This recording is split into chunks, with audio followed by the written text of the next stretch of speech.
So it is time to continue on in Peter Pan by J.M. Barrie, and we are going to be reading in Chapter 8 here at the Caribou Public Library. I'm Miss Erin, and I appreciate you joining us today for our chapter book story time. All right, so this is going to be the story of the Mermaid's Lagoon. If you shut your eyes and are a lucky one, you may see at times a shapeless pool of lovely pale colors suspended in the darkness. Then if you squeeze your eyes tighter, the pool begins to take shape, and the colors become so vivid that with another squeeze, they must go on fire. But just before they go on fire, you see the lagoon. This is the nearest you ever get to it on the mainland. Just one heavenly moment. But if there could be two moments, you might see the surf and hear the mermaids sing. The children often spent long summer days on this lagoon, swimming or floating most of the time, playing the mermaids' games in the water, and so forth. You must not think that from this that the mermaids were on friendly terms with them. On the contrary, it was among Wendy's lasting regrets that all the time she was on the island, she never had a civil word from one of them. When she stole softly to the edge of the lagoon, she might see them by the score, especially on Marooner's Rock, where they loved to bask, combing out their hair in a lazy way that quite irritated her. Or she might even swim, on tiptoe as it were, to within a yard of them. But then they saw her and dived, probably splashing her with their tails, not by accident, but intentionally. They treated all the boys in the same way, except of course Peter, who chatted with them on Marooner's Rock by the hour, and sat on their tails when they got cheeky. He gave Wendy one of their combs. The most haunting time at which to see them is at the turn of the moon, when they utter strange wailing cries. But the lagoon is dangerous for mortals then, and until the evening of which we have now to tell. Wendy had never seen the lagoon by moonlight. Less from fear, for of course Peter would have accompanied her, than because she had strict rules about everyone being in bed by 7.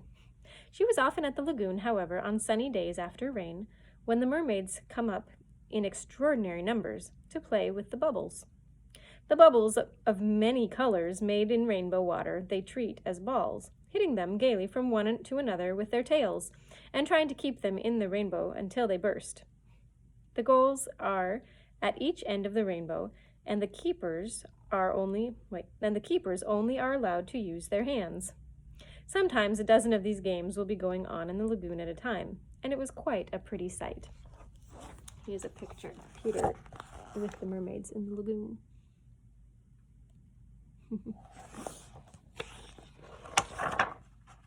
But the moment the children tried to join in, they had to play by themselves, for the mermaids immediately disappeared. Nevertheless, we have proof that they secretly watched the interlopers and were not above taking an idea from them, for John introduced a new way of hitting the bubble with the head instead of the hand, and the mermaids adopted it. This was the one mark that John has left on the Neverland. It must also have been rather pretty to see the children resting on a rock for half an hour after their midday meal. Wendy insisted on their doing this, and it had to be a real rest even though the meal was make-believe. So they lay there in the sun, and their bodies glistened in it, while she sat beside them and looked important. It was one such day, and they were all on Marooner's Rock. The rock was not much larger than their great bed, but of course they all knew how not to take up much room, and they were dozing, or at least trying with their eyes shut, and pinching occasionally when they thought Wendy was not looking. She was very busy stitching. While she stitched, a change came to the lagoon. Little shivers ran over it, and the sun went away, and shadows stole across the water, turning it cold. Wendy could no longer see to thread her needle, and when she looked up, the lagoon, that had hitherto been such a laughing place, seemed formidable and unfriendly. It was not, she knew, that night had come, but something as dark as night had come. No, worse than that. It had not come, but it had sent the shiver through the sea to say that it was coming. What was it? There, crowded upon her, all the stories that she had been told of Marooner's Rock, so called because evil captains put sailors on it to leave them there to drown. They drown when the tide rises, for then it is submerged. Of course, she should have roused the children at once, not merely because of the unknown that was stalking toward them, but because it was no longer good for them to sleep on a rock grown chilly. But she was a young mother, and she did not know this. She thought you simply must stick to your rule about half an hour after the midday meal. So, though fear was upon her and she longed to hear male voices, she would not waken them, even when she heard the sound of muffled oars. Though her heart was in her mouth, she did not waken them. She stood over them to let them have their sleep out. Was it not brave of Wendy? It was well for those boys then that there was one among them who could sniff danger even in his sleep.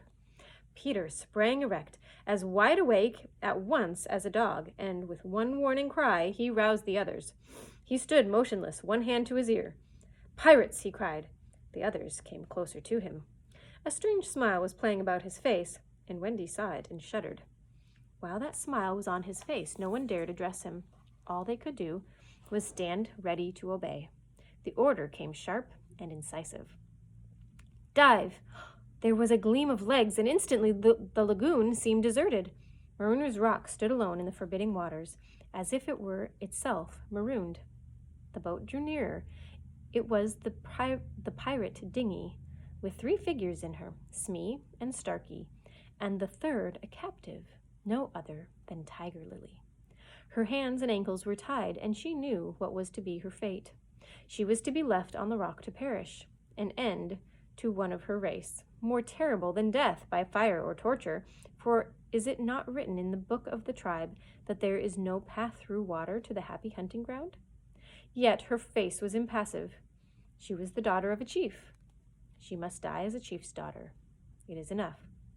They had caught her boarding the pirate ship with a knife in her mouth. No watch was kept on the ship, it being Hook's boast that the wind of his name guarded the ship for a mile around. Now her fate would help to guard it also. One more whale would go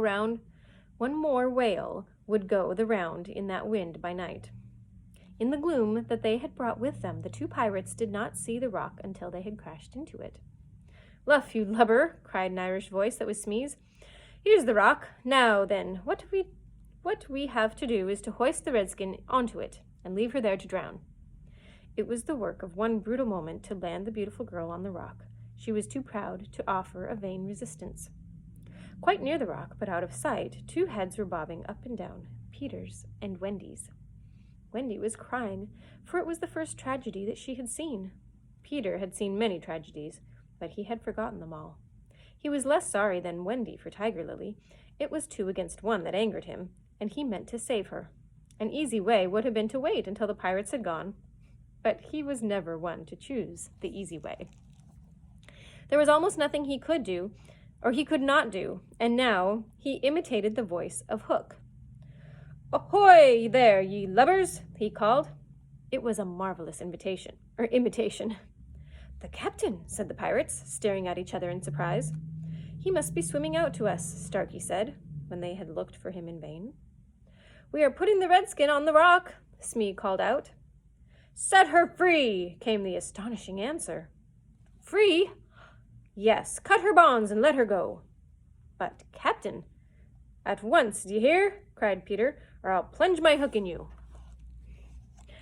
"This is strange," Smee gasped. "Better to do what the captain orders," said Starkey nervously. "Aye, aye," Smee said, and he cut Tiger Lily's cords. At once, like an eel, she slid between Starkey's legs into the water. Of course, Wendy was very elated over Peter's cleverness, but she knew that he would be elated also, and very likely crow, and thus betray himself. So at once her hand went out to cover his mouth. But it was stayed even in the act, for "Boat ahoy!" rang over the lagoon in Hook's voice. But this time it was not Peter who had spoken. "Boat ahoy!" again came the voice. Peter may have been about to crow, but his face puckered in a whistle of surprise instead. Now Wendy understood. The real Hook was also in the water. He was swimming to the boat, and as his men showed a light to guide him, he had soon reached them. In the light of the lantern, Wendy saw his hook grip the boat's side. She saw his evil, swarthy face as he rose dripping from the water, and, quaking, she would have liked to swim away. But Peter would not budge. He was tingling with life and also top-heavy with conceit. "Am I not a wonder? Oh, I am a wonder," he whispered to her, as though she thought so also. She was really glad, for the sake of his reputation, that no one heard him except herself. He signed to her to listen. The two pirates were very curious to know what had brought their captain to them, but he sat with his head on his hook in a position of profound melancholy. "Captain, is all well?" they asked timidly, but he answered with a hollow moan. "He sighs," said Smee. "He sighs again," said Starkey. "And yet a third time he sighs," said Smee. "What's up, Captain?" Then at last he spoke passionately. "The game's up," he cried. "Those boys have found a mother." Affrighted though she was, Wendy swelled with pride. "Oh, evil day!" cried Starkey. "What's a mother?" asked the ignorant Smee. Wendy was so shocked that she exclaimed, "He doesn't know!" And always after this she felt that if you could have had a pet pirate, Smee would be her one. Peter pulled her beneath the water, for Hook had started up, crying, "What was that?" "I heard nothing," said Starkey, rising the lantern over the waters. And as of the pirates looked, they saw a strange sight. It was the nest I've told you of, floating on the lagoon, and the Never Bird was sitting on it. Before we turn the page, here's a picture of Tiger Lily in the boat as they were rowing.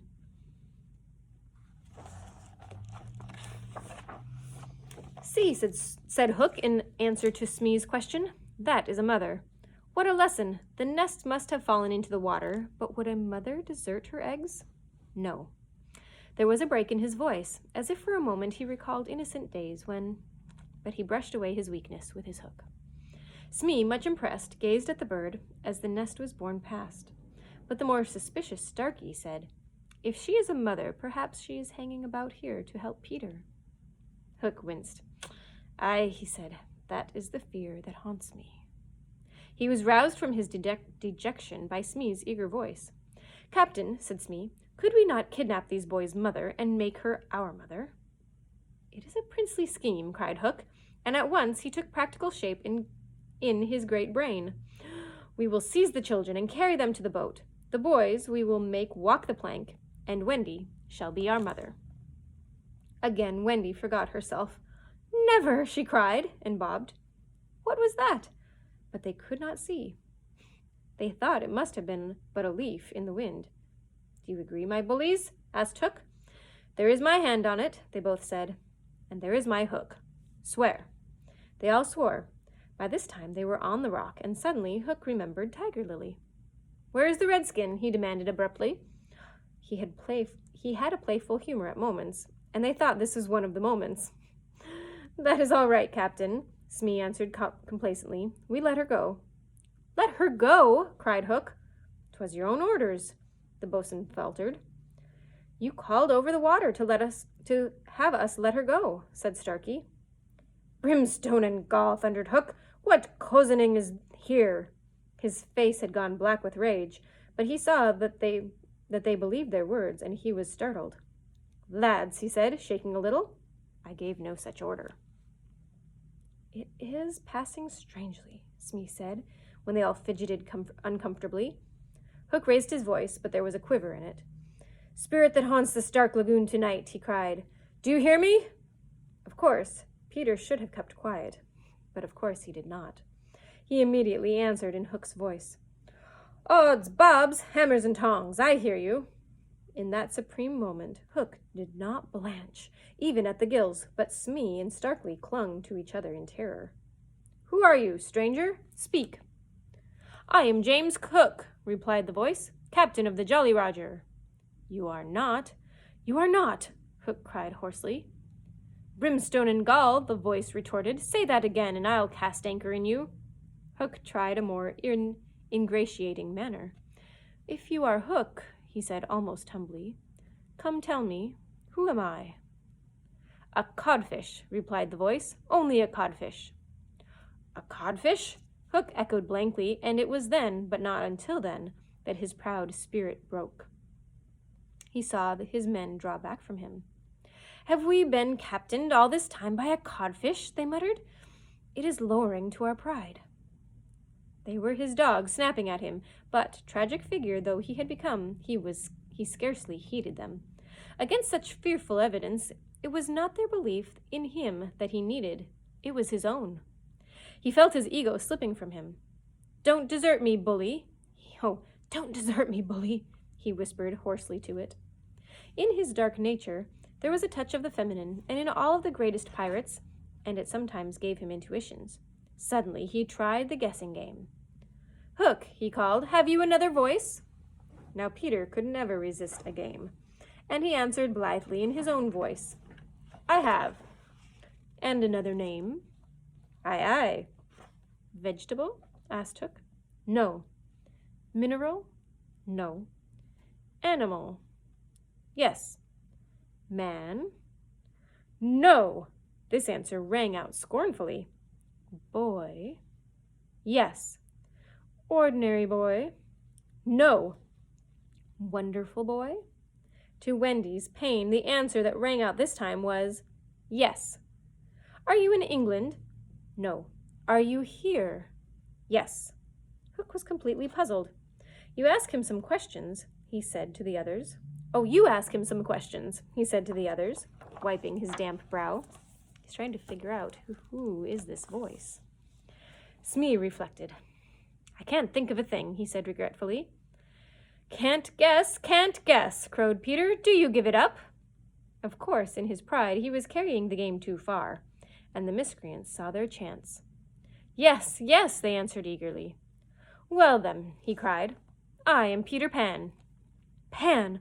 In a moment, Hook was himself again, and Smee and Starkey were his faithful henchmen. "Now we have him," Hook shouted. "Into the water, Smee! Starkey, mind the boat! Take him, dead or alive!" He leapt as he spoke, and simultaneously came the voice of Peter. "Are you ready, boys?" "Aye, aye," from various parts of the lagoon. "Then lam into the pirates." The fight was short and sharp. First to draw blood was John, who gallantly climbed into the boat and held Starkey. There was a fierce struggle in which the cutlass was torn from the pirate's grasp. He wriggled overboard, and John leapt after him. The dinghy drifted away. Here and there a head bobbed up in the water, and there was a flash of steel followed by a cry or a whoop. In the confusion, some struck at their own side. The corkscrew of Smee got Toodles in the fourth rib, but he was himself pinked in turn by Curly. Farther from the rocks, Starkey was pressing slightly, and the twins hard. Where all this time was Peter? He was seeking bigger game. The others were all brave boys, and they must not be blamed for backing from the pirate captain. His iron claw made a circle of dead water round him, from which they fled like affrighted fishes. There was one who did not fear him. There was one prepared to enter that circle. Strangely, it was not in the water that they met. Hook rose to the rock to breathe, and at the same moment Peter scaled it on the opposite side. The rock was slippery as a ball, and they had to crawl rather than climb. Neither knew that the other was coming. Each, feeling for a grip, met the other's arm. In surprise, they raised their heads, and their faces were almost touching. So they met. Some of the greatest heroes have confessed that just before they fell to, they had a sinking. Had it been so with Peter at that moment, I would admit it. After all, this was the only man that the sea cook had feared. But Peter had no sinking. He had one feeling only, gladness, and he gnashed his pretty teeth with joy. Quick as thought, he snatched a knife from the Hook's belt, and it was about to drive it home when he saw that he was higher up the rock than his foe. It would not have been fighting fair. He gave the pirate a hand to help him up. It was then that Hook bit him. Not the pain of this, but its unfairness was what dazed Peter. It made him quite helpless. He could only stare, horrified. Every child is affected thus the first time he is treated unfairly. All he thinks he has a right to when he comes to you to be yours is fairness. After you have been unfair to him, he will love you again, but he will never afterwards be quite the same boy. No one ever gets over the first unfairness. No one except Peter. He often met it, but he always forgot it. I suppose that was the real difference between him and all the rest.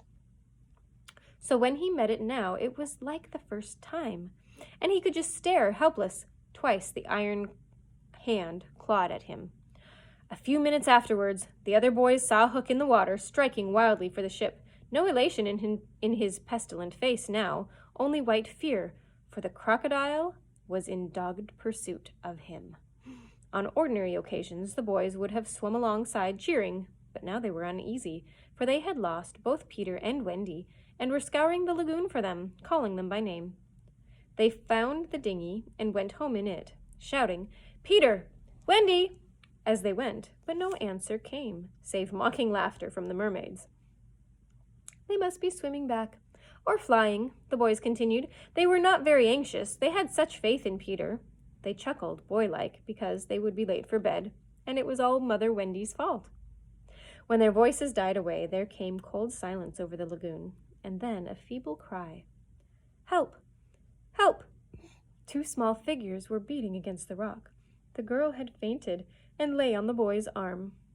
With at last effort, Peter pulled her up the rock, and then lay down beside her. Even as he also fainted, he saw that the water was rising. He knew that they would soon be drowned, but he could do no more. As they lay side by side, a mermaid caught Wendy by the feet and began pulling her softly into the water. Peter, feeling her slip from him, woke with a start, and it was just in time to draw her back. But he had to tell her the truth. "We are on the rock, Wendy," he said, "but it is growing smaller. Soon the water will be over it." She did not understand even now. "We must go," she said, almost brightly. "Yes," he answered faintly. "Shall we swim or fly, Peter?" He had to tell her. "Do you think you could swim or fly as far as the island, Wendy, without my help?" She had to admit that she was too tired. He moaned. "What is it?" she asked, anxious about him at once. "I can't help you, Wendy. Hook wounded me. I can neither fly nor swim." "Do you mean we shall both be drowned?" "Look how the water is rising." They put their hands over their eyes to shut out the sight. They thought that they would soon be no more.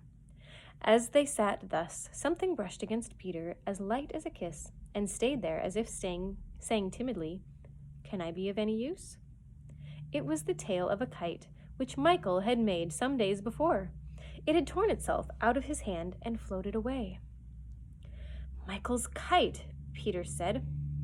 "Oh, Michael's kite," Peter said, without interest.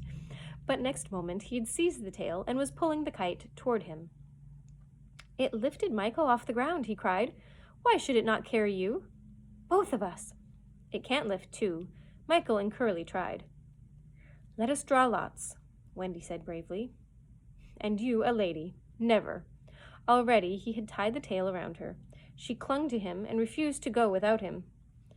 But with a "Goodbye, Wendy," he pushed her from the rock, and in a few minutes she was borne out of his sight. Peter was alone on the lagoon. The rock was very small now. Soon it would be submerged.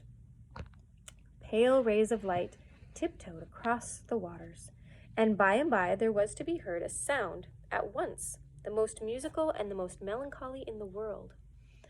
The mermaids calling to the moon. Peter was not quite like the other boys, but he was afraid at last. A tremor ran through him, like a shudder passing over the sea. But on the sea, one shudder follows another, until there are hundreds of them, and Peter felt just the one. Next moment, he was standing erect on the rock again, with that smile on his face and a drum beating within him. It was saying, "To die will be an awfully big adventure." And that is the end of Chapter 8. What will happen tomorrow? Sorry, the glare from the window is getting so bright there. Thanks for joining us again, and we will look forward to seeing you next time. You guys have a great night. Bye.